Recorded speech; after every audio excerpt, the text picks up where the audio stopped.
एक दिन 10 वर्ष की आयु में सन 1727 में फागुन का महीना था, द्वादशी का दिन था। सुबह सुबह 12, 10, 11 बजे, क्योंकि फागुन उतरते फागुन में तकरीबन गर्म से दिन आ जाते हैं, थोड़े थोड़े दिन में थोड़ी बहुत ऐसे धूप सी सुहान लग जाती है, थोड़ी तेज भी लग जाती है। तो वो क्या किया कि सारे पाली से उस दिन गर्म दिन था, उस एक जांटी के पेड़ के नीचे पाली बैठ रहे थे, गऊ चर रही थी। इतने में उन्होंने देखा कि एक भक्त राह चालता एक संत आने लग रहा है। वो कौन था? वो भगवान कबीर साहब थे। कबीर साहब टोपी सिर पे और छोटी छोटी दाढ़ी और धोती और कुर्ते में। ये कबीर साहब काशी के अंदर 120 वर्ष रह करके विक्रमी संवत 1575 में काशी के अंदर हजारों व्यक्तियों के सामने अपने शरीर को फूलों में परिवर्तित करके और अपने सतलोक धाम को चले गए थे। 1575 सन 1518 219 वर्ष के बाद वही शक्ति, वही परमात्मा कबीर साहब दोबारा छुड़ाने में आते हैं, अपनी सब शक्ति से प्रकट होकर आके बैठ जाते उन पाड़ियों के पास। पाड़ी पूछने लगे, भाई कहां से आ रहे हो, कहां जा रहे हो? और फिर कहने लगे कि आ जाओ भोजन पाओ भाई, राह चालते। कबीर साहब कहने लगे, भाई भोजन मैं नहीं खाता, तो दूध पी ले। पहले अतिथि सेवा बहुत होती थी, राह चलते ने हाथ जोड़कर प्रार्थना किया करते थे, भाई खाने का समय, भोजन खा के जाइए। ऐसा ही बच्चों में संस्कार पड़ा हुआ था। तो वो कहने लगे, भाई दूध पी लेता है, न्यू ताम जान को नहीं जा। तो वो कहने लगे, कबीर साहब बोले, भाई एक बात करो, दूध तो मुझे पिला नहीं सकते। अकिया कैसे की आपने? हमारा बाल्टी ठोक दिया दूध की, 150 गाय हैं, कम से कम 50 दूध दे हैं। कबीर साहब ने बोले, इन गायों का दूध मैं ना पीऊं भाई। और किसका पीवे?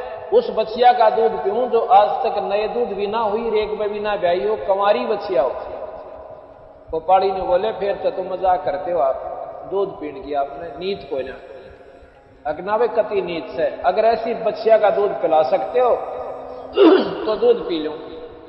गरीबदास जी खड़े हुए, अरे एक बच्चिया का कान पकड़ जाए, गले में जेवड़ी सी वैसे उसकी पकड़ के और कबीर साहब के सामने खड़ी कर दी। कहने लगे, महाराज जी देखियो, या छोटी सी बच्चिया दूध क्यों कैसे देगी? ना इसका बच्चा है, ना या कदे ब्याई है। कबीर साहब ने बोले, ये तुम्हारा लस्सी का बर्तन है ना, मटका छोटा सा, इसको साफ कर लियाओ। गरीबदास जी बोले, जी साफ करा दे रहा है, लस्सी हमने पी ली, रोटी ली खा, धोकर दर रखा कि लाउरे न ठाकर, और दरिश गऊ के नीचे, बछिया के नीचे रख दिया। और कबीर साहब ने ऐसे उस गऊ के ऊपर हाथ धर दिया बछिया पे। कहते इतने लंबे लंबे थन हो गए उस गौ बछिया के, और दूध अपने आप झरन ला गया थना में। बोल सतगुरुदेव की जय। जब वो बर्तन मिट्टी का छोटा सा मटका, जिसने बरोला कह दे, जब वो भर लिया, अपने आप दूध बंद हो गया। पर वो थन जो के नो इतने लंबे रहे उसके, ये दिखाने खातिर कि गांव वाले नो ना सोचें कि उन्हें जादू जंतर कर दिया होगा। गरीबदास जी ने वो उठाया मटका, वो बर्तन छोटा सा पात्र, और साहब को दे दिया, अगलो महाराज जी पी लो। कबीर साहब ने आधा पिया, राजा कहने लगा, ले अभी पाड़ियो तुम पी लो। वो पाड़ी बोले, इस पाप के दूध नाम ना पीवे, आया है तेरा क्या का काट दिया दूध। गरीबदास जी बोले, मन्ने दे जी, आपका ये अमृत हमने कद कद मिला। मुंह लगा के वो बच्चा, 10 साल का बच्चा, वो दूध ने पी गया। और पाड़ी, वो सियाने पाड़ी थे, उसमें बड्डे भी थे, कोई 20 साल का, कोई 50 साल का, बुढ़ा भी 40 साल का गेल था। वो उठ कर उठे तो मुंह बनाकर 2 किलो बजाकर वृक्ष के नीचे बैठे, 3 किलो में फुरली साइड में, और गरीबदास जी और कबीर साहब वहां रह जाते हैं। कबीर साहब गरीबदास को समझाने लग गया, बेटा ये मनुष्य जन्म बार बार नहीं मिला करता, इसमें भगवान बजा करें। और देख भगवान नहीं बजेंगे तो ये गौ, ये बैल, ये गिद्दड़, ये कुत्ते, ये सुअर, ये वृक्ष, ये गंदी नाली के कीड़े, ये दुनियापन भोगनी पड़ेगी। महाराज जी फिर ये कैसे मिटे हमारा दुख कि भगवान का भजन करना चाहिए। वो कहने लगे भगवान का भजन तो हम खूब करें। कैसे करते हो कि सुबह उठा ना अपने माँ बाप को कहते हैं राम राम, और कोई मिलता रास्ते में उसको भी कहते राम राम भाई राम राम। कहने लगे नो नहीं भाई, राम राम कोई जपने का अक्षर नहीं है।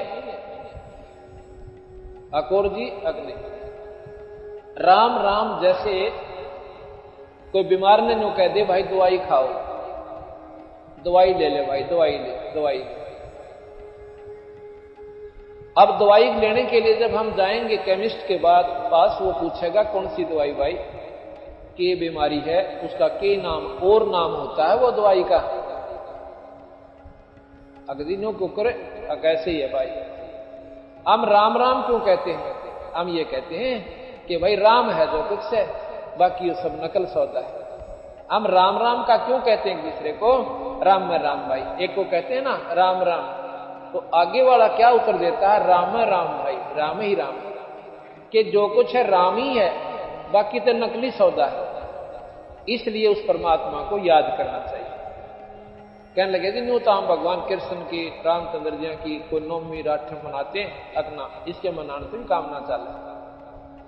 ये तो एक वैसे आपको याद कि जो जैसे कृष्ण जन्माष्टमी, रामनवमी, ये तो उस परमात्मा की याद का प्रतीक है, आत्म कल्याण नहीं इससे।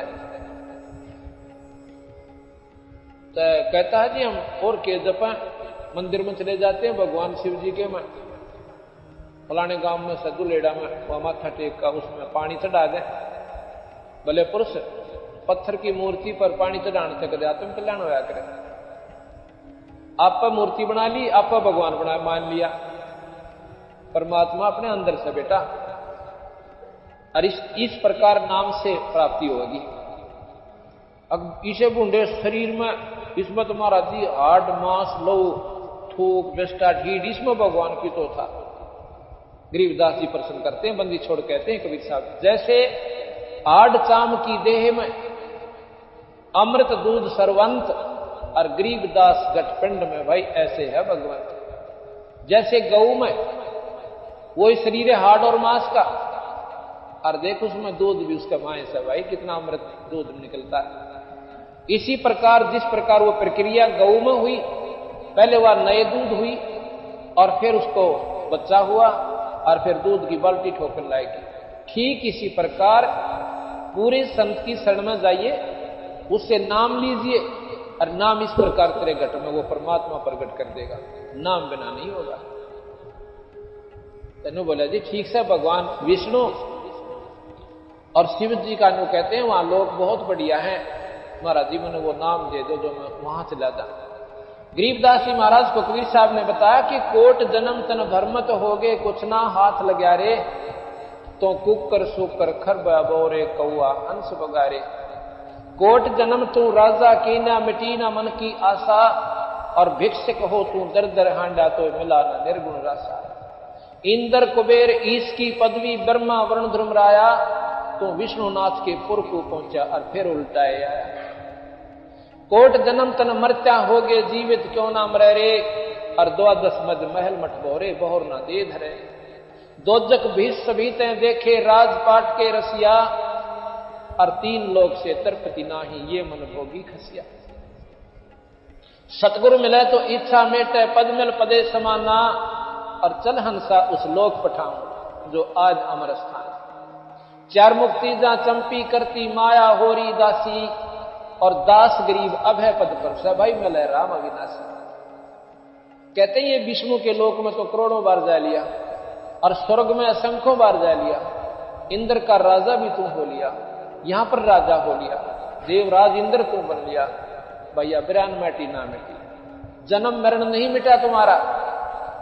आका महाराज जी तो गीता जी में बताओ लिख रखी है, एक पंडित जी सुनावा था, एक दिन मैं बैठ गया थोड़ी देर उसके पास, उसमें भगवान कहता है कि अर्जुन जन्म मरण ना मिटा भाई, तेरे मेरे गणे जन्म हो रही।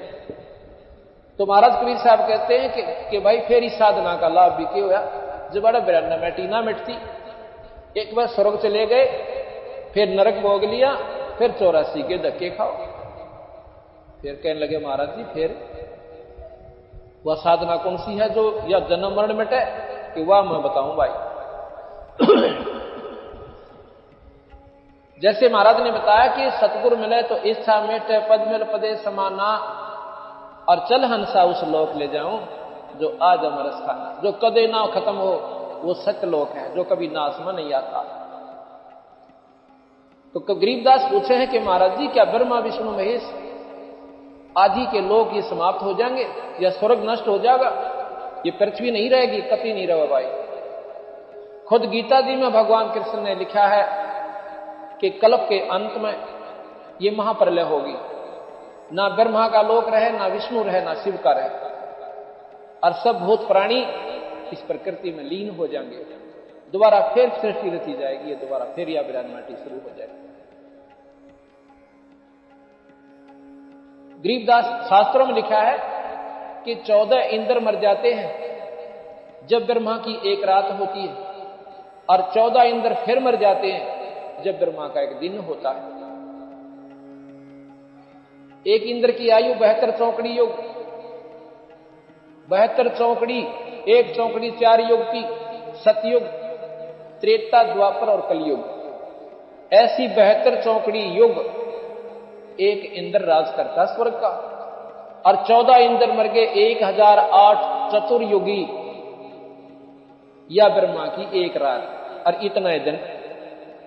गीता जी में इसे लिखा है 1000 चतुर्युगी। गरीबदास जी ने लिखा है 1008 युगी, 1008 चतुर्युगी का दिन और इतनी ही रात। समझने के लिए बिल्कुल सत्य है।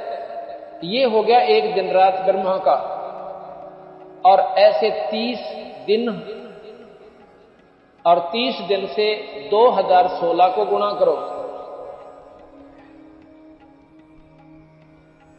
30,000, 60,000 और 320, इतने चतुर्युग एक महीना बन गया ब्रह्मा का। और 12 से फिर गुणा करो, 12 छीक 72, ये हिसाब लाओ 7,20,000 कितने, ये एक महीना इतनी चतुर्युगी का ब्रह्मा का हुआ। अब सोचना ये गरीबदास महाराज के बताना चाहो हमारे को, ये अंधेरा हटा के। ये हो गया 1 वर्ष, और ऐसे ऐसे 100 वर्ष की आयु ब्रह्मा जी की है। अब 100 तो इसको फिर गुणा कर लो, इतने चतुर्युग ये ब्रह्मा की पूर्ण आयु है। और ब्रह्मा जी के 50 वर्ष पूरे हो चुके हैं, 51वां वर्ष चल रहा है। जब 50 पूरे हो गए तो वो 49 भी होंगे, जब 51वां चल रहा है तो 49 भी पूरे होंगे, अर्थात ब्रह्मा नाश में आवेगा। फिर लिखा है कि जब 7 ब्रह्मा मर जाते हैं, एक विष्णु की आयु की तुलना बताते हैं, जब एक विष्णु समाप्त होता है, और 7 विष्णु समाप्त हो जाते हैं जब एक रुद्र यानी शिव समाप्त होता है, शंकर जी का अंत होता है। अब गरीब कबीर साहब बताने लगे कि एती उम्र बुलंद मरेगा अंतरे, और कोई सतगुर लगे ना कान ना भेंटे संतरे। इतनी भी आयु जिनकी है वो भी नाश में आएंगे, और ब्रह्मा विष्णु महेश भी अविनाशी भगवान नहीं, ये नाश में आएंगे। अब ये बात सोचने जोगी है, हम इनको अविनाशी भी कहते हैं। कैसे अविनाशी हैं? जैसे हमारी आयु की तुलना में ये अविनाशी है। जैसे सीजनल कीड़े, अब बारिश के महीने में गजाई देखी, इतनी लंबे लंबे पतले पतले कीड़े हैं, उनका सैकड़ों टांगों से, और वो एक हफ्ते में बच्चा का ढूल आ देती है। इतना ढेर बना ले उड़ा धरती भी ना देखती, और एक हफ्ते के अंदर वो सारी खत्म भी हो लेती है। अगर वो तुलना करती है कि मनुष्यों की आयु कितनी है, कि इनके 24 घंटे का एक दिन और 30 दिन का एक महीना और 12 महीने का एक वर्ष और 100 वर्ष की नहीं आयु। अब ये गणना करनी भूल जाती है कि ये कद मरते होंगे, ये तो मरे कोई नहीं, तो अविनाशी है। पर हमने बेराम कितने का विनाशी है, हमारी भी टिकट कटेगी, चाहे 100 साल के भी होकर जाए। इसी प्रकार हमारी तुलना उन देवताओं की आयु के सामने कीड़े मकोड़ों के समान है, लेकिन मरेंगे वो भी, नहीं तो फिर गीता जी का ज्ञान गलत हो जाता है। तो बंदी छोड़ भगवान कबीर साहब ने बताया कि 4 मुक्ति जहां चंपी करती। गरीबदास जी ने पूछा कि महाराज जी गुरु प्रहलाद कहते वो तो पार हो गए, अग्नि बेटा वो भी पार ना हो, वो स्वर्ग में है और कल्प के अंत में स्वर्ग नष्ट होगा। वो भक्ति जब समाप्त हो जाएगी, उनका कमाई खत्म होगी, वो धरो प्रहलाद जी भी दोबारा फिर स्मृत मंडल में नए सिरे से भक्ति शुरू करेंगे और फिर उनका सूत बैठा भक्ति का, ना बैठा कोई बड़ी बात नहीं। फिर कहने लगा महाराज जी फिर ये तो बूंदा काम से कि मारे भक्त कैसे सूत बैठे, अकमा बताऊं कति आसान।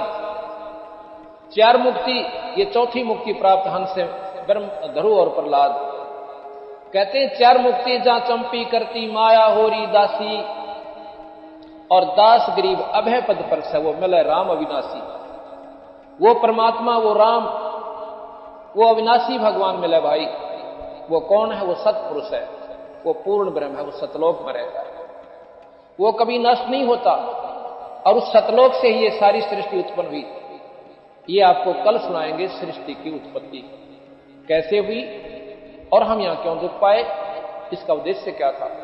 तो गरीबदास महाराज ने बोले जी मेरा क्या बात समझ में नहीं आती, हमने कितने सुनी नहीं है बातें जो आप बता रहे हो महाराज जी। वैसे गलत नहीं मानते हम, क्योंकि संत जब कह रहे हैं तो हमारे सामने इतनी बुद्धि नहीं है कि आपकी बात को हम अस्वीकार करें, परंतु यह बात समझ में मेरे ताने की हमने सुनी नहीं किता। तो कहने लगे महाराज जी, गरीबदास जी कहें कि इतना बढ़िया लोक सत्य महाराज जी मैंने दिखा सकते हो?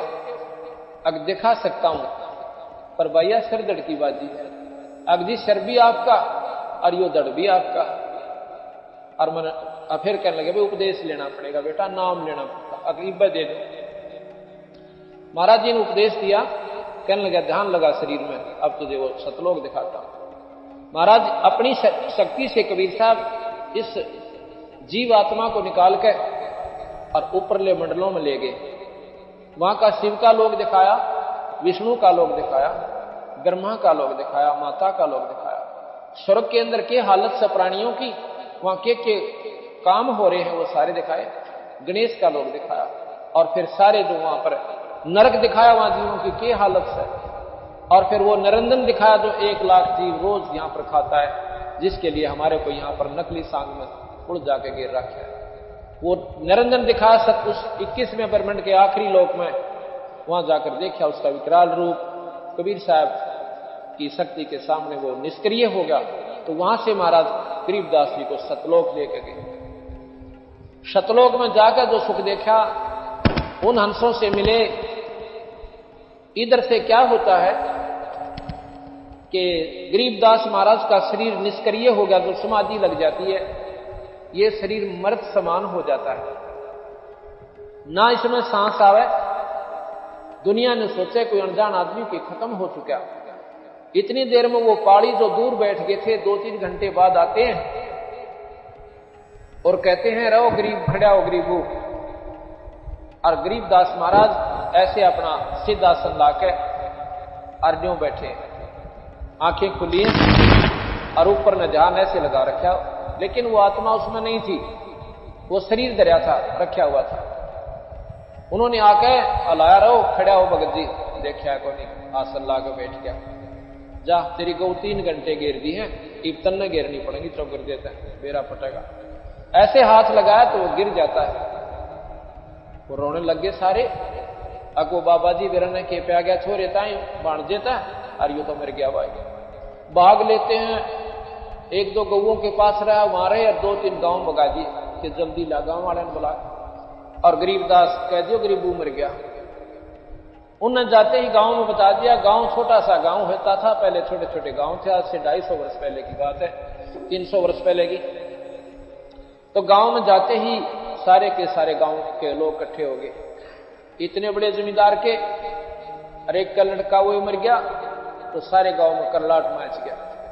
माता पिता ने सुनते बेहोश हो गए। अब गांव वाले बोले भाई कुछ ना बने, चलो लाश में संभालो। तो सबको लेने के लिए बलराम जी को होश में लाए, उसकी मां को भी होश में लाए और समझाया भाई ये तो होनहार से ना कोई रहा ना कोई रह पावे, अब तो इसका अंतिम संस्कार करना ही पड़ेगा। रोते पीटते वहां पर चल पड़ते हैं। वहां पर गए,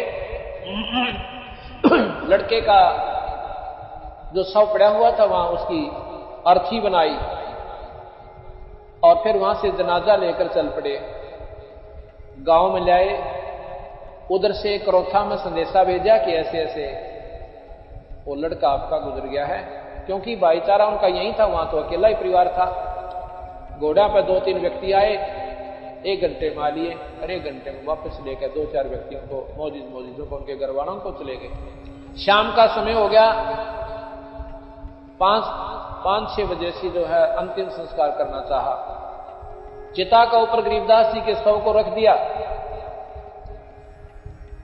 और अग्नि लगाने की चेष्टा ही कर रहे थे, इतने में वो सारी लकड़ी ऐसे हिलने लगी और एकदम जो महाराज जी के ऊपर बंधन बांध रखी थी रस्से उस अर्थी पे अपने आप टूट गए और बंदी छोड़ गरीबदास जी सत साहिब कहते हुए खड़े हो जाते, बोल सतगुरुदेव की जय।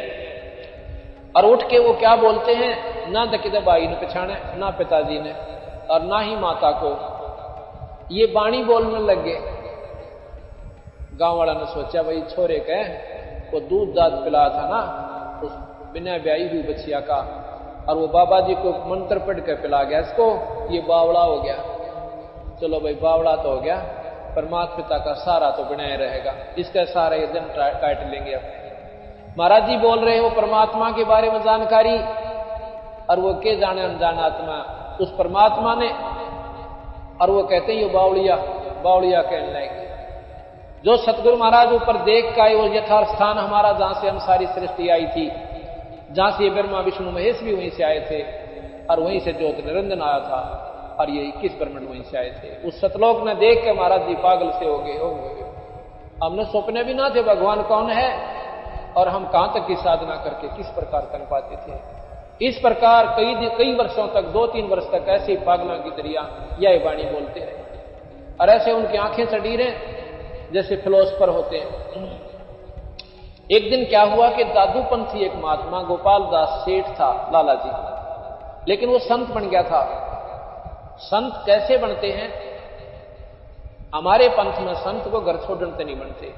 वो 60 साल की आयु में था, बच्चों की शादी करके, नाम बचपन से ले लिया था, 15 साल की आयु, बच्चों की शादी करके निश्चिंत हो गया। चौथे आश्रम में अपना घर में रहता भी था और बाहर भी जाके समय स्थान पर कबीर साहब के बारे में जानकारी देता था, क्योंकि दादू साहब स्वयं कबीर साहब के शिष्य हुए हैं। उनको भी ऐसे ही मिले थे दादू साहब को जैसे गरीबदास जी को आप मिले। तो वो संत जब आया तो गांव वाला ने सोची भाई संतां के द्वारा दी गई फटकार संत काट सके। उसके पास जाते हैं कि महाराज जी ऐसे ऐसे हमारा एक छोरी का छोरा है और उसका बेराना किसी संत ने के फटकार मार दी, वो तो बावड़ा हो गया। वह छोरी रो रो कर लाल आंख कर रही से अज्ञा कौन बनी मरी गए। एक तो संतान हुई अरियो की तज होगा भी कोई ना के जाने में बोली आत्मा उस परमात्मा को। अब लाल की परख तो जोर ही करे, अनजान आदमी तो नहीं उठा के भगा दे पत्थर समझ के। तो वो कहने लगे अभी ले आओ मेरे पास, कोई ऐसी बात है तो मैं अपनी कोशिश करूंगा। जब उसके पास ले आए गरीबदास को, बैठा दिया, बैठ जा बेटा, बैठ गया। हाँ कौन था वो और किसने पिला दिया तेरे को ये गंदा दूध? महाराज जी बोले ऐसे ना को महाराज जी, वो परमात्मा थे, भगवान आए थे स्वयं। कौन थे? अलल पंख अनुराग है सुन मंडल रह थीर और दास गरीब उधारी है मोहे सतगुरु मिले कबीर। कबीर साहब का नाम मिला सुनते ही, और वो तो लगे रहे बाणी बोलन खातर, डटे को ना बंदी छोड़ कबीर गरीबदास जी। वो दादू पंथी 60 साल का महात्मा उस 10-12 साल के बच्चे के मुंह का न देखा, न बोला रे बड़ी दुनिया ये तो भगवान बोल रहा भाई, इसमें तुम क्या कहते ये बावड़ा हो गया? बावड़े तो तुम सोचो, जानते कोई ना इसके बारे में। उठ का वो 60 साल का महात्मा और गरीबदास जी चल पड़ता है उसके पीछे पीछे, हाथ जोड़ के कहता है महाराज जी यह वाणी लिखवा लो। महाराज जी ये वाणी लिखा दो, ये कलयुग के जीवों के लिए उद्धार का कारण बनेगी। तीसरे दिन वो महात्मा से गरीबदास बोलते हैं, कहने लगे गोपाल दास अगर ये सारी लिखा तो लिखवाऊं, कहते बीच में छोड़ कर भाग जा। अकना जी सारी लिख दूंगा। कहने लगे चल। बडबेरी का बाग था उनका, गांव से 2-4 किले की दूरी पर जैसे बनी होता था। उसमें एक बहुत बड़ा जांटी का वृक्ष था। पहले उधर जांटी ज्यादा होती थी। उस जांटी के पेड़ के नीचे बडबेरी के बेर में, बाग में, और गरीबदास जी बोल रहे हैं, वो 60 साल का महात्मा विद्वान, वो लिखा है। ये सारी की सारी वाणी लिपिबद्ध की गई। 6 महीने में ये लेखन कार्य पूरा हुआ। साहेब गरीबदास बोल रहे हैं और वो दादू पंथ लिख रहे हैं। आज ये संतों ने, हमारों ने इसको प्रिंट करवाया। इसमें गरीबदास महाराज ने 4 वेद, 6 शास्त्र, 18 उपनिषद, 11 उपनिषद, 18 पुराण और महाभारत, गीता, भागवत, रामायण ऐसे ढंग से चित्रित कर रखी है कि तुलसीदास की रामायण भी फिक्की लग जाए। ऐसे ढंग से, ऐसे मार्मिक ढंग से इन्होंने, लेकिन थोड़े ही शब्दों में पूर्ण वर्णन दे दिया। और साथ में उस पूर्ण परमात्मा सत्पुरुष सतलोक की प्राप्ति का भी जानकारी इसमें पूर्ण ढंग से। ये क्यों लिखी इन्होंने कि कोई नो ना सोचे कि गरीबदास महाराज ने इन शास्त्रों का ज्ञान कोई ना था। पंतांजलि का योग शास्त्र उस अनपढ़ महात्मा ने, गरीबदास महाराज ने, भगवान ने ऐसे ढंग से लिख रखा कि योगी सिर मारते, क्योंकि वो स्वयं ईश्वर थे। उन शरीर के अंग अंग छान के इसमें लिख रखे। एक 104 साल के महात्मा योगी रामानंद जी महाराज जी, और बहुत तगड़े शास्त्रों के जानने वाले, उनके साथ योग मार्ग को ऐसे ढंग से चित्रित कर दिया कि वो 104 साल का महात्मा और कबीर साहब के 5 साल के बच्चे के पांव में पड़ गया। कबीर साहब के, अब कबीर साहब और गरीबदास जी, ये 2 दिन आपको ये नाम सुनने को मिलेंगे। और साथ में एक पात्र होगा ज्योत निरंजन, जो आपके लिए कति नया होगा। ये तीनों अक्षर आपके लिए नए होंगे। और बाकी हमारे 3 पात्र और होंगे, ब्रह्मा विष्णु महेश, ये आपके सुने सुनाए होंगे। इनकी महिमा भी आपको ज्यों की त्यों बताई जाएगी, जो कि आज तक हम शास्त्रों में पढ़ते और सुनते आए। इन्होंने क्या किया है कि इन शास्त्रों का निष्कर्ष निकाला और यह भेद दिया कि ये 3 लोक के भगवान सबाई ब्रह्मा विष्णु महेश, यही शास्त्र बता रहे। लेकिन 3 लोक की क्या साधना है और किस विधि से श्रेष्ठ साधना इनकी आप कर सकते हो। जो अन्य आप साधना करते हो वो मुक्ति की नहीं है। ना शिवलोक प्राप्त कर सकते, ना विष्णु लोक प्राप्त कर सकते, और ना ही आप आत्म कल्याण करा सकते। इन भगवानों की साधना भी आप गलत करते हो। आप क्या करते हो, जैसे अभी बताया था कि तीर्थ पर जाते हो, मंदिर में मूर्ति बनाकर उसको पानी डाल देते हो, वहां भगवान नहीं से भाई। ये धोखा तुम्हारे साथ अनजानपने में किया हुआ से। किसी पूर्वज हमारे अनपढ़ होते थे, किसी अनजान से वो पूछ रहे थे ज्ञानी विद्वान से कि भगवान कैसा होता है महाराज। 1 बार पूछा, 2 बार पूछा, उसने सोचा ये तो कान खा लेंगे। उस विद्वान ने केकरा कि भगवान विष्णु का साधक था, तो विष्णु जी की मूर्ति बना के, जैसा भी वो अपने दर्शन करता था उसके अपने नाम साधना से, वो आकृति मिट्टी की बना दी और फिर वो रख दी कि भाई ऐसा है वो मेरा भगवान। ये भगवान विष्णु के 4 भुजा बना दी, हाथ में शंख गदा चक्कर दे दिए, और यो सब इसने माथा टेक, मैं इसकी आदर करता हूं। आदर के लिए स्वयं माथा टेकते थे वो सब, और उनको भी बता दिया कि भगवान ऐसा हो सब आई। और फिर उसकी पूजा शुरू होगी। फिर वह पत्थर की बन गई। उस पत्थर की मूर्ति पर पानी चढ़ने लग गया, पता से चढ़ने लग गया, उसको भोग लाने लग गया। महाराज के ये तो उनको इसलिए बताया था परमात्मा ऐसा होता है, लेकिन उसको पाने की विधि ये नहीं है कि उस मंदिर में पानी डालने जाओ। जैसे बच्चा स्कूल में पढ़ता है, उसको दिखाते हैं आका आम, आका आम, अक्षर की जानकारी और साथ में आम का चित्र।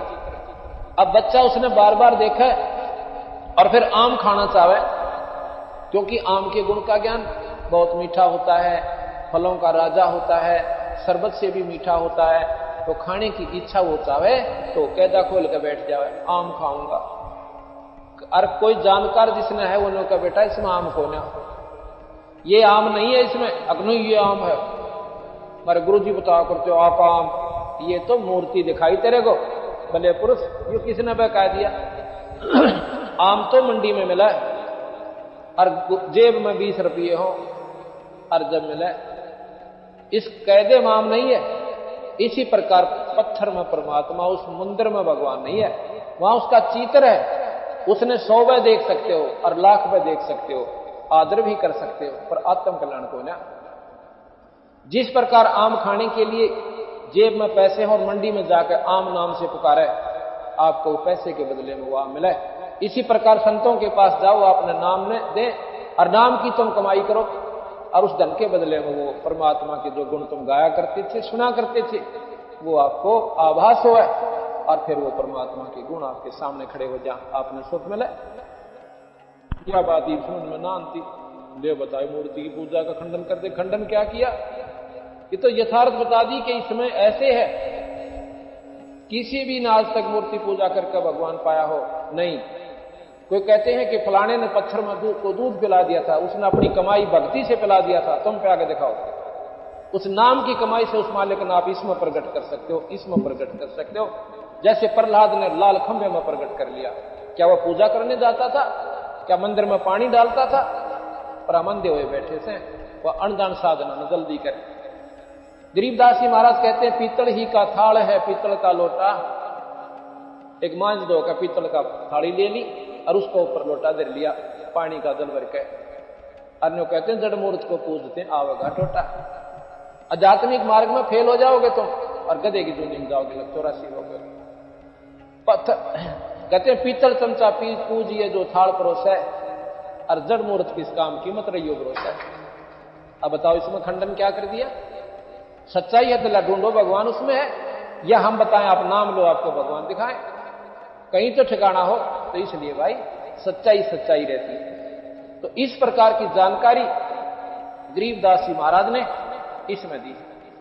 और ये भगवानों की भी साधना करनी है, इनकी भी हम तुम ठीक नहीं कर रहे। आप जाते हो कहां पर? कावड़ लेने के टाइम एक गांव में हमने स्कूल में सत्संग कर दिया और कावड़ के बारे में जैसे अभी बताऊंगा ऐसे बता दिया। जो बुद्धिजीवी थे वो तो समझ गए इस पॉइंट को बिल्कुल ज्यों की त्यों है। और एक 20-30 कावड़ियां का सरदार था, वो सर हो गया आके नो बोला जी आपने नो किसा कह दिया भाई कावड़ लाने का कोई फायदा नहीं। फायदा तो कोई और चीज है, उसका पाप भी बताया मैंने कितना हो गया आपको। ये सोचा आपने कभी? कैसे? अब देखो क्यों लाते हो कावड़? कि हम जी अपनी कोई मनोकामना पूर्ण खातिर वे कुछ न कुछ उद्देश्य लेकर जाते हो अकान जी। फिर कहां?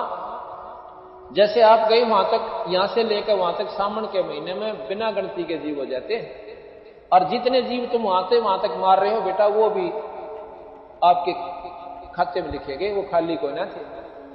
और क्या लाए? पाइया गंगा जल 1-2 किलो ले आए हो गया आगे पाछे लटका के।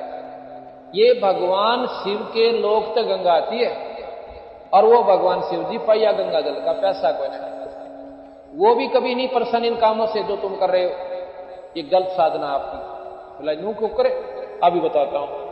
1991 में एक बार ऐसे ही सावन के महीने में बहुत तगड़ा वहां पर जमघट तो हो जाता है। जो अच्छे साधक थे भगवान शिव के, कति अटूट श्रद्धा के लोग, वो कहां जाते? नीलकंठ के दर्शन बताएं, जो कि हरिद्वार से भी आगे बताते काफी ऊंचे पर, तो 30-40 किलोमीटर आगे चल के और काफी पहाड़ की ऊंचाई पर भगवान शिव जी का नीलकंठ नाम से एक मंदिर बना रखा है। और वो एक पहाड़ के ऊपर स्थित है। उसके आगे काफी लंबा चौड़ा चबूतरा परिसर सा बना हुआ आंगन सा है। तो उसमें पेपर में आई थी सारी विस्तृत जानकारी। और उस समय हम 1988 से मैंने ये बंदी छोड़ का मार्ग ले लिया था। पहले हम भी यही साधना करते थे। उस पेपर ने सुनकर आंखें तासु बंद नहीं हुए हमारे। दुनिया तो सिर्फ नो सोचती होगी भाई बड़ी माड़ी बनी, लेकिन हमने पता चला कि वो अनजान साधक थे। क्या हुआ कि सारी रात वो भगवान की शिव की साधना करते रहे, उनकी आरती गाते रहे। और ठीक सुबह 3-4 बजे से क्या कहते हैं कि वो मंदिर नीलकंठ ही गिर गया। वो पहाड़ टूट गया। क्यों? क्या हुआ कि उस पहाड़ के ऊपर स्थित था, उस पहाड़ के साथ में पानी झरने का बह के निकलता रहा। किसी ने पता चला को नहीं, नीचे से उसने कति खोखला कर दिया और वो कुछ ऐसा झटका सा लगा कि वो पहाड़ भी और नीलकंठ का मंदिर भी कहते हैं वहां गिर गया, टूट गया। वो सारे शिव के साधक कहते हैं कम से कम 1500-1600 आदमी तो उड़े मर गए। उसी पर इतना बुरा हाल कहर हुआ था, उसमें देखा भी नहीं जाता, अखबार देखने में भी दिल नहीं कर रहा था, इतना कालजा कांपा था। बाकी जो बचे कुछ वो वहां से भाग लिए तो ऊपर गिर लिए, लोगों सीधे कलेन सरक गए कि पहाड़ भी कहें गले टूट गया, कहीं उरे ना खिस क्या हुआ। तो नीचे ने लक्ष्मण झूला, ये पुल बने हुए हैं, इनकी तरफ में खलस गए, कुछ उरले पुल का नहीं, कुछ दूसरे, क्यों रास्ते वहीं थे दो। तो इधर के लोग में भगदड़ मच गई कि जल्दी से पार हो जावा, कहीं ये पहाड़ उरे ना खिसका हुआ। जो भाग रहे थे उन्हें देखा और भाग लिए। क्यों भाग लिए? कि पहाड़ टूट गया। पहाड़ टूट गया भाई, कति घना नाश हो गया, अनरथ हो गया, वहां तो बहुत दुनिया मर गई, भाग लिए जी। उधर से लोग सुबह सुबह 6-7 बजे नोन तो निकलने लग रहे, 6 बजे से। तो वो पुल पे इधर से भागने वालों की भगदड़ और नोन से आने वालों की जनसंख्या, वो समूह बीच में जा कट गया। इधर वाले से पूछे रहे क्या हो गया, क्यों भाग रहे से? वो कहते हैं पहाड़ टूट गया। पिछले बताता है, अगला सुना रहा क्या हो गया, पहाड़ टूट गया। अगले ने सुन गया कि पुल टूट गया। भाई जब इतनी भगदड़ यहां मच रही है तो इससे कोई गड़बड़ हो रही है, तो आगे नोन वाला ने सुन गया कि पुल टूट गया। वो इधर बादन की सोचे कि तुम बीच में आगे ना नोन जान दोगे ना इधर जाने दोगे, और वो इधर भाग रहे, बीच में फंस गए और इतना जोर लगा रहे हैं कोई इधर कोई। कहते हैं उसमें लिखा था सैकड़ों व्यक्ति बूढ़े और बालक नीचे कुचल दिए, 100 आदमी तक नीचे दबकर मर गए, उठे नहीं गए। बाकी जब वो कति जाम लाग गया तो बीच में सुनने वालों ने सुन दिया कि पुल टूट गया। कहते हैं सैकड़ों आदमी गंगा में दांत मार गए कि ये नौका न्यू पड़ेगा और हम तोड़े मरेंगे बीच में दबकर, कि मैं हो सकता आत्मा मार कर बची जाऊं। ये पूर्ण विस्तृत जानकारी उस पेपर में आई थी। अब भगवान गरीबदास महाराज की वो बात मेरा रह के याद आवा है कि गलत साधना से भगवान शिव जी विराजी को अमरनाथ की यात्रा पर गई थी वो श्रद्धालु आत्माएं जो भगवान शिव के दर्शन खातिर गई थी, और वहां पर के कहर हुआ था, बर्फ में दबकर मर गए सैकड़ों हजारों व्यक्ति। अगर भगवान शिव इन साधना से राजी हो, क्या इस कहर ने टाल नहीं सकता? तो इसलिए भाई यह गलत साधना आप करते हो, परमात्मा कति राजी नहीं से। ना किसी शास्त्र में, गीता जी में भगवान कृष्ण कहता है ये मनमुखी साधना तुम्हें सत्यानाश का कारण बनेगी। अब ना तो हम गीता जी को मानते और ना ही रामायण के उस नाम के ऊपर आधारित के कलयुग केवल नाम धारा सुमर सुमर न रोत रो पा रहा, वो भी छोड़ दिया। मेरे जैसे ननजान ने क्यों मेरा बता दिया, उसको पाछा बाज दिया। फिर देखा देखी, कहां जाते हो? कि कावड़ जाऊंगा, मैं भी जाऊंगा। फिर उसने लोगों 2 जोड़ा करते हैं और डरा दिया, जोड़ा ना करा तो मर गया। क्यों? एक कब्र मार ले से इंसान वहां जान में फिर न्यों का भाई 4 लाओ जब बना फायदा, अगला गेड़ा करना कितने के जाएंगे। तो महाराज जी के बैठ के भजन का कराना जाता, और ये कोड़ी खूब आत्मा गाटा जोड़े बैठे, उससे भी ज्यादा लाभ आपको एक नाम से मिल जाए तो जरूरी है उस कावड़ को लाना। तो वो 20-30 आदमी और बैठे थे वहां पर, फिर उन्होंने कहा भाई देखो सोचने जोगी बातें हैं, वो अपने अनाड़ीपने से तो इसको स्वीकार करो या इसका अस्वीकार करो, वो तुम्हारी अपनी मौत से, पर किसी शास्त्र में दिखा दो इस साधना का कितना प्रमाण होता मान लेंगे। और गीता जी में भगवान कहे है कि मनमुखी साधना आपका सत्यानाश का कारण बनती है, ये तुम्हें लगता थोड़ा सिंह दे जाते। बताओ, ना तुम गीता जी को स्वीकार करते और गीता जी की महिमा का उद्देश्य पे गणी, तो मेरी महिमा तो बात नहीं, उसका अनुसरण आपने करना। तो इसलिए बंदी छोड़ भगवान गरीबदास महाराज ने ये जानकारी देने के लिए ये इतने बड़े ग्रंथ साहब की रचना करनी पड़ी। कति अनपढ़ और इसमें विद्वान फेल हो जाते हैं उनकी वाणी के सामने। सभी शास्त्रों का ऐसा निचोड़ काट दिया, उनको कति सुचारू कर दिया।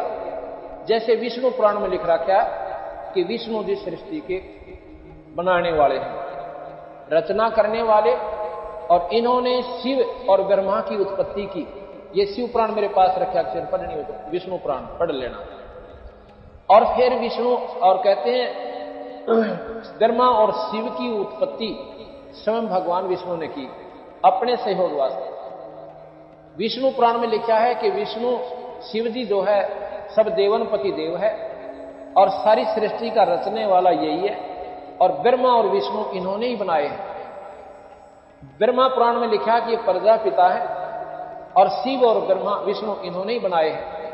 शक्ति पुराण में लिखा है कि ये जगत जननी है, ये जगदम्बा है, ये तीनों देवताओं की मां है, ब्रह्मा विष्णु महेश की ये माता है और यही सारी सृष्टि की रचने वाली है।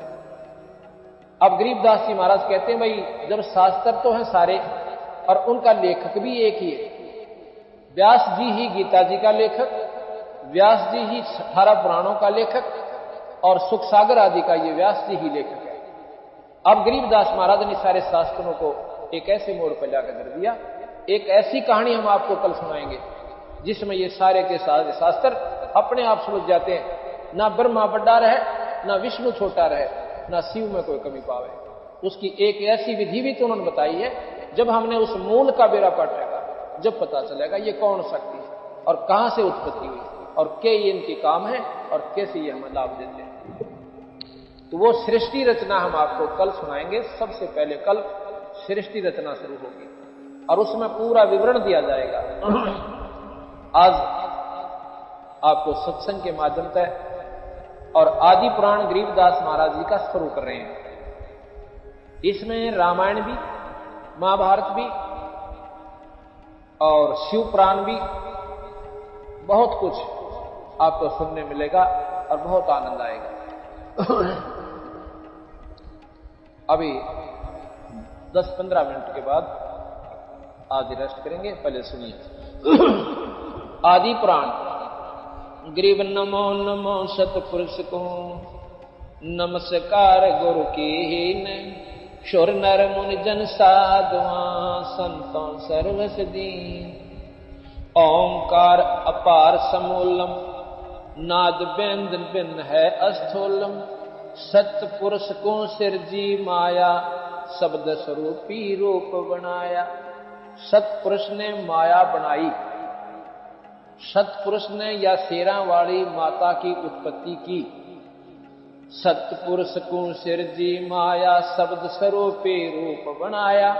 इस माई का शब्द से रचना की सतपुरुष ने। ये तो मोटी मोटी सी बता रहा हूं आपको। संख लोचनी संख ज्ञाना, आज अनादि पुरुष का जाना। मन से सिरजी मनसा नारी, उपजी माया आज कुमारी। अबला सुंदरी नार नरेसा, भंग लेगनाद नहीं परवेशा। परानंदनी मूला माया, दारुण देवी सिरजी राया।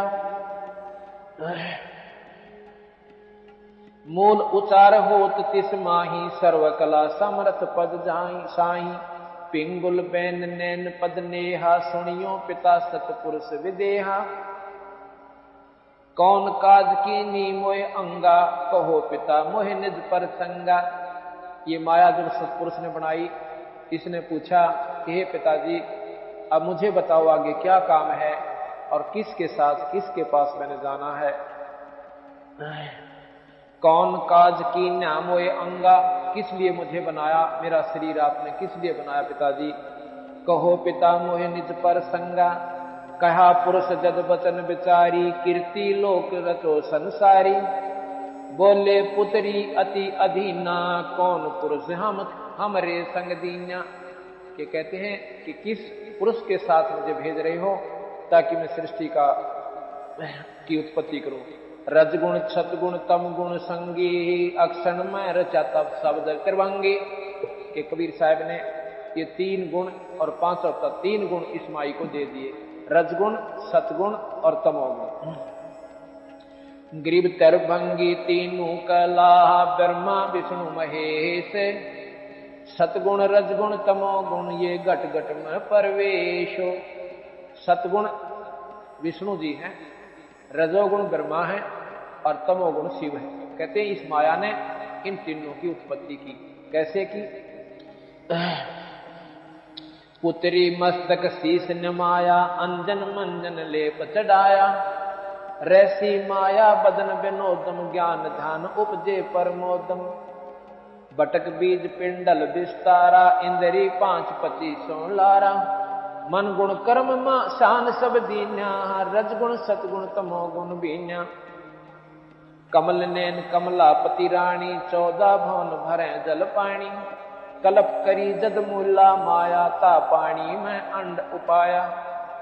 जलमिल करण कमल पर संगा, कमल माही जलमिल किरण कमल पर कास्या, कमल माही ब्रह्मा का बासा। ओंकार बीज उत्पाती, उपजे ब्रह्मा सत के नाती। दंड कमंडल ब्रह्मा लाए, योग 36 कमल भरमाए। जुग 36 धरे जा ध्याना, भंवर गूंज में भया दीवाना। तप तप ब्रह्मा वचन सुनाया, ब्रह्म रोह शिक्षा पद पाया। किलियम मूल मंत्र मन माला, ओम शब्द रचे चित्रशाला। कच्छ मच्छ कूर्म और शेषा, धौल धरणी की न्या परवेशा। चंद्र सूर तारायण तेजम, लोक दीप फुलवाड़ी सेजम। कि उस माया ने किस प्रकार ये लोक आदि बनाए। अब विस्तृत जानकारी देंगे, ये तो वाणी सुना रहा हूं आपको। शरजे ब्रह्मा विष्णु महेशा, ओंकार की या परवेशा। शेष नाल जद ब्रह्मा आए, मंत्र भेद दिया गौराए। ग्रीव मूल मंत्र निज शब्द है, जाका ये विस्तारे। अंत कोट ब्रह्मंड है, रचे जो सर्जनहारे। 184 रूप लखाया, ऐसा ध्यान धरा मन माया। किन्नर भूत पिशाचर दाने, स्वर नर मुनिगण गंधर्व जाने। इंद्र कुबेर वरुण धर्मराया, एक शब्द में सकल उपाया। शेषा नारायण पद परसे, अचराचर हृदय में दर्शे। अष्टकुली पर्वत पाषाणम, अष्ट पदवी नाग बखाना।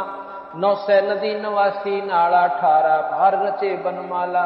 3 कोट तीर्थ गए नारा, सुन सागर का वार न पारा। स्वर्ग मृत्यु पाताल बनाए प्रथम स्वर्ग मृत्यु पाताल बनाया, प्रथम पूज गणेश्वर राया।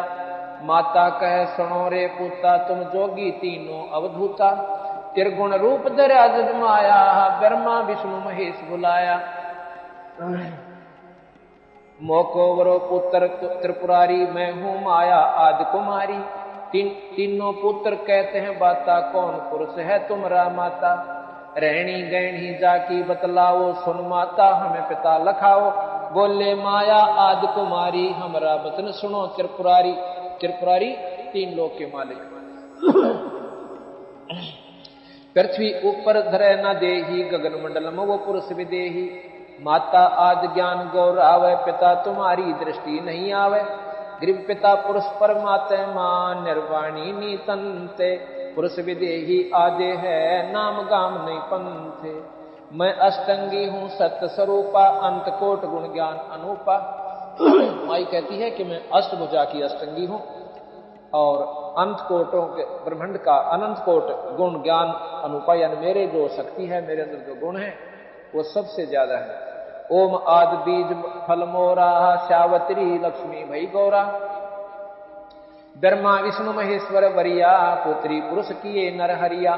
ब्रह्मा विष्णु महेश्वर साथा, माता ही का राख्या नाता। जाकू देख जगत सब भूला, एक अग्नि एक चूल्हा। अंधकार गुण किया परेरी, सोही माता सोई चेरी। सतपुरुष निर्गुण निर्वाणी, संख कल्प युग जोग ध्यान। सतपुरुष निर्गुण निर्वाणा, संख कल्प युग योग मझाना। संख कल्प युग गए बिहाई, ब्रह्मा समाधि अखंड लगाई।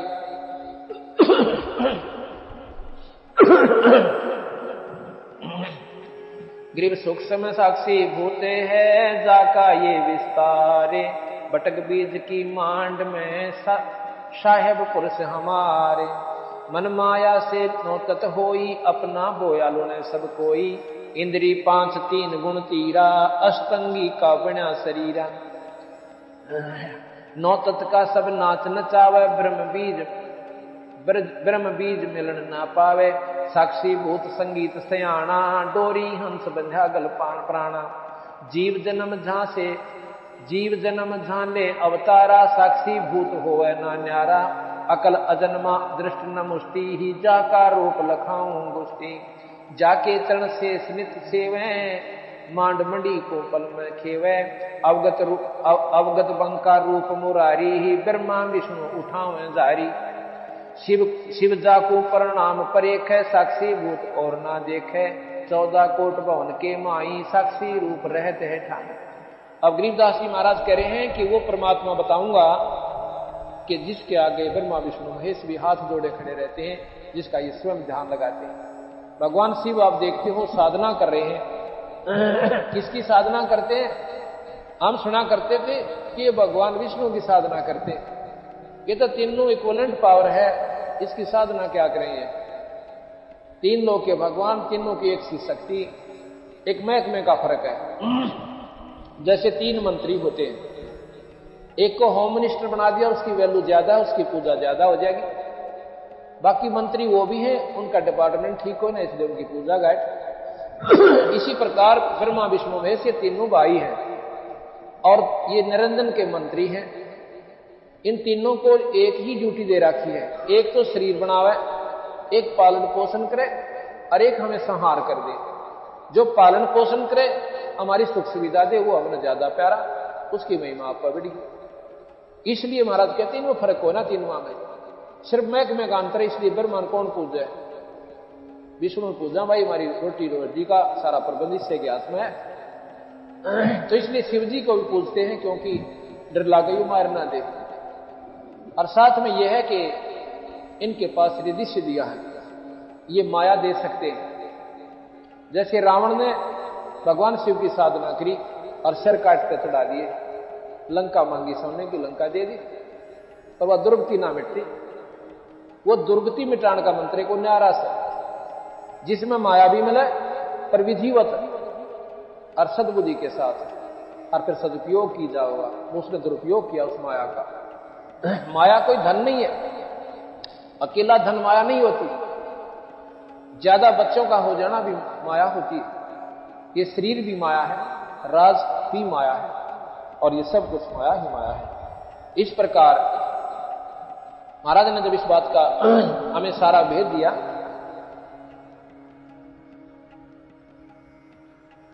तो उन्होंने बताया कि ब्रह्मा विष्णु महेश ये 3 लोक के भगवान हैं। इन तीनों के कर्तव्य बता दिए, और इसमें ये बता रहे हैं कि जाकू शिव जाकू प्रणाम परेख है, भगवान शिव भी जिसको नमस्कार करता है, और साक्षी भूत रहे नहीं देखे, 14 कोट भवन के माही, साक्षी भूत रहे सब ठाए। अवगत बंका रूप मुरारी, और ब्रह्मा विष्णु उठावे जारी। यानी उनसे ऊपर की एक शक्ति है। जैसे डीसी के सामने प्रधानमंत्री मुख्यमंत्री आ जाए, तो वो डीसी उस मुख्यमंत्री की अटैची पकड़ता है। लेकिन ये भी नहीं कह सकते डीसी में कोई पावर को ना, लेकिन उस मुख्यमंत्री का वो बहुत छोटी शक्ति हो गया। और प्रधानमंत्री आ जाए तो मुख्यमंत्री तो डीसी वाला काम करे। इसी प्रकार ये 3 लोक के परमात्मा ब्रह्मा विष्णु महेश, 21 ब्रह्मांड का मालिक है ज्योत निरंजन, जिसको वेदों ने ब्रह्म की संज्ञा दी है। इससे ऊपर एक परब्रह्म शक्ति है जो 7 शंख ब्रह्मांड का मालिक है, नील पद्म शंख, 7 शंख ब्रह्मांड का मालिक वो परब्रह्म है। और असंख्य ब्रह्मांड का मालिक है वो पूर्ण ब्रह्म परमात्मा। रोज सुना करते कि ब्रह्म कभी पार ब्रह्म और कभी पूर्ण ब्रह्म। हम हार के क्या करते, ये विष्णु जी ब्रह्म, ये पूर्ण ब्रह्म और ये पार ब्रह्म। नहीं, महाराज गरीबदास जी कहते ऐसा नहीं, तुम्हारी सुनन और समझन में फर्क है। डीसी कहो एक तरफ से तो, और डीसी ने नो को यू है मुख्यमंत्री, और फिर को यही प्रधानमंत्री। भाई फिर तुमने ज्ञान को नहीं। या तो डीसी कहो इसको, या फिर इसने प्रधानमंत्री ये कह लो, हम जब भी मान लिया तुम एक वाणी तो बोलो।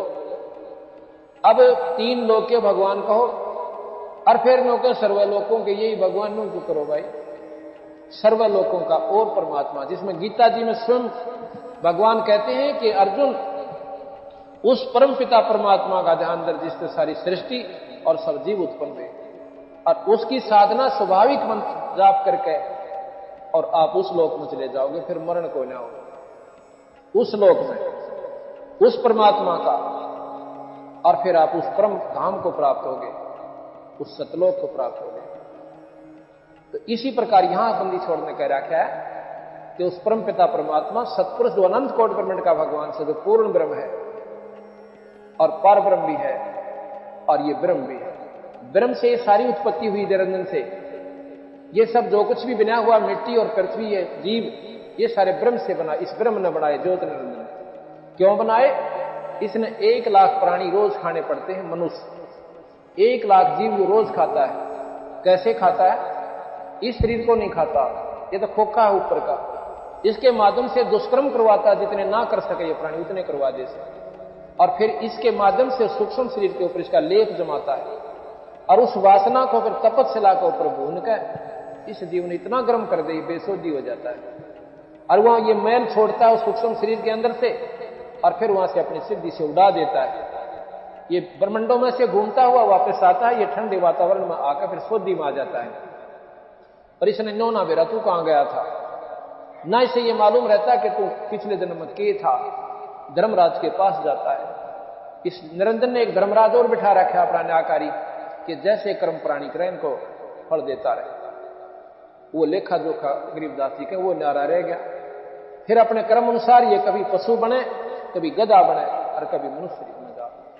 तो शरीर जीव मरता नहीं, ये अमर है, लेकिन ये मरण से भी गुंडा, कभी गधा बन गया, कभी कुत्ता बना, कभी कुतिया की जुनी होगी, कभी टांग कट गया, कभी कैंसर होगी। ये मनुष्य शरीर में कौन सुखी? किसी का एक लड़का था वो मर गया, किसी का जवान लड़की का पति मर गया, और 24 घंटे बूचड़ खाने में ये प्राणी अपने जीवन को बर्बाद करके चला जाता है। तो यहां ये बताना चाहते हैं बंदी छोड़ के ये निरंजन जो स्वरूप निरंजन ये आपको धोखा दिए बैठे और साथ में इसने ब्रह्मा विष्णु महेश को भी धोखा दे रखा है, क्योंकि यथार्थ ज्ञान गुप्त कर दिया और इन गलत शास्त्रों का प्रचार यानी अपने तक सीमित शास्त्र ही यहां पर प्रचारित करवा दिए। तो इस बारे में कल आपको सबसे पहले हम ये सुनाएंगे।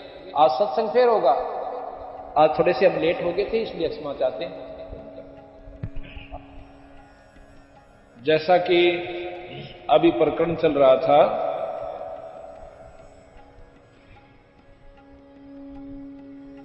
कि पूर्ण ब्रह्म परमात्मा अनंत कोटि ब्रह्मांड के भगवान सत्पुरुष हैं, उनके बारे में गरीबदास जी महाराज ने आंखों देखा और अपनी आत्मानुभूति के आधार पर ये सारे ग्रंथ साहिब की रचना की।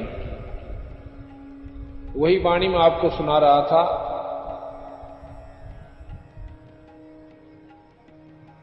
ग्रीब गगन मंडल में पुरुष है, दृष्ट मोष्ट से न्यारे, कोट ज्ञान से भिन्न है पंडित करो विचार।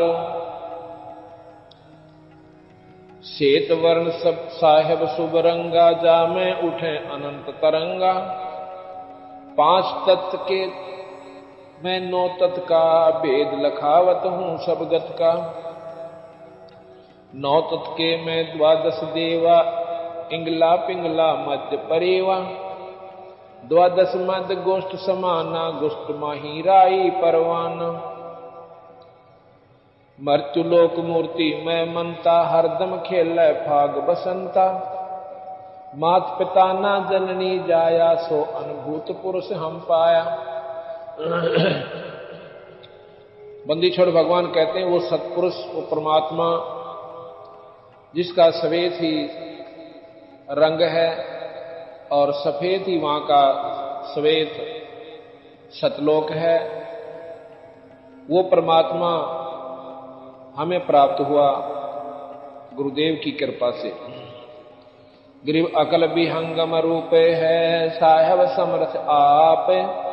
पिंड ब्रह्मंड में रम रहा, जाका जप ले जाप।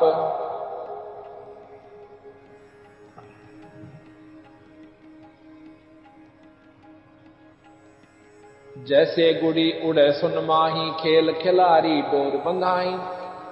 असमानी उद्गार उड़ावे, मंदा चल से नीचा आवे। कि सूरत का अभ्यास बताते हैं कि जिस प्रकार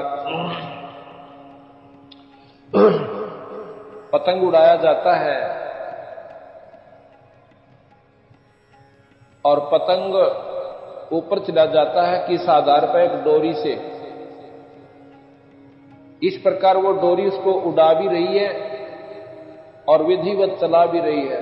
अगर वो डोरी ना रहे तो वो पतंग ना जाने कित का कित जाग रहे हैं। इसी प्रकार बंदी छोड़ भगवान कहते हैं कि गुरु से उपदेश लेकर उस नाम से जुड़ा हुआ अभ्यासी अभ्यास करता है तो अपने यथास्थान पर उस नाम की डोरी के अनुसार इसकी वो समाधि यथास्थान पर चली जाएगी।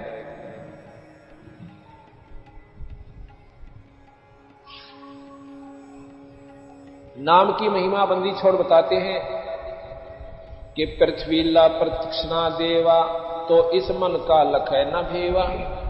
सर्वाधिक में बैठे जाई 14 भवन पलक फिर आई। सो तो मन के हाथ बेकाना भौर बहे हैं शुक्र समाना। जो लोग मनमुखी साधना करते हैं उनके बारे में बंदी छोड़ महाराज कहें, कोई तो तपस्या कर लेता है, कोई अन्य साधना करता है, ये सब मन ने इनको भ्रमित कर रखा है। कभी स्वर्ग में चले जाते हैं, जैसे सुखदेव जैसे योगी अपनी साधना करके और स्वर्ग चले जाते थे और स्वर्ग से फिर वापस आ जाते थे।